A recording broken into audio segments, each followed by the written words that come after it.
আজি ছোৱালীজনী জন্মদিন আৰু ৰাতি 12টা বজাত চেলিব্ৰেশ্যন কৰাটো আমাৰ ঘৰৰ মানে এটা নিয়ম নিচিনা হৈ গৈছেগৈ।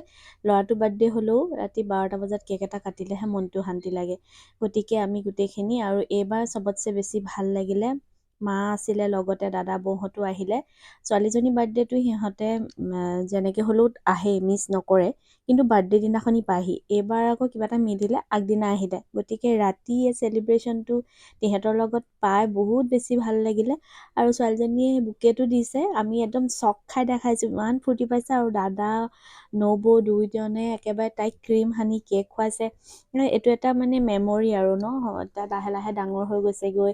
এতিয়া কিমান যে ভাল লাগিছে, মোমায়েক মামীয়েক আহিছে আৰু এইফালে দুয়োটাকে ফটো তুলিছে। আৰু আমাৰ এই ল'ৰা ছোৱালীকেইটা সমান সমনীয়া দুইটা, ইমানেই মানে মিল। আৰু এতিয়া ৰাতি 12:30 হ'ল, কেক কাটিঙৰ পিছত গোটেই কেকটো পেলাই লৈ দুয়োটাই পূৰা এনজয় কৰিছে।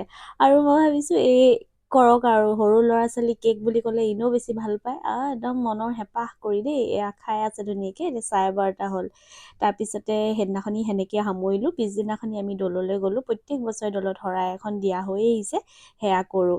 তাৰপিছতে আমি ইভিনিঙত গ'লোগৈ জোন স্কাইলৈ আৰু নতুনকৈ কেক এটা লৈ ল'লোঁ। আৰু এই কেকটো যোনগৰাকী বৌয়ে বনাইছে, বৌয়ে কৈছে ইমান চেলেঞ্জিং কেকবিলাক কেলৈ বনাব দিয় মোক, এনেকৈ কৈছে। তথাপিতো কিন্তু বৌয়ে বৰ ধুনীয়াকৈ বনালে দেই। কাগজখন হিট দি দিলে জ্বলি যায়, মানে অংগনা নামটো ওলাই যায়। খুব ধুনীয়া এটা কেক বৌয়ে বনাই দিলে। ভিডিঅ'টো থ্ৰুৱেদি বৌকো ধন্যবাদ জনাইছোঁ। আৰু লগতে ইমান ধুনীয়াকৈ কাট কৰিলোঁ আৰু খুব ধুনীয়াকৈ খাবলৈও বহুত টেষ্টি হৈছিলে।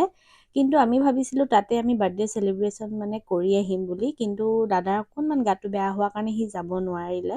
তো আমিকেইটাই গৈ মেলি এনেই আৰু আগদিনাখনি ৰাতি 12টা বজাত ঘৰতে কেকটো কাটিছোঁ, সেইকাৰণে ইভিনিং অকণমান ওলাই গ'লোঁ।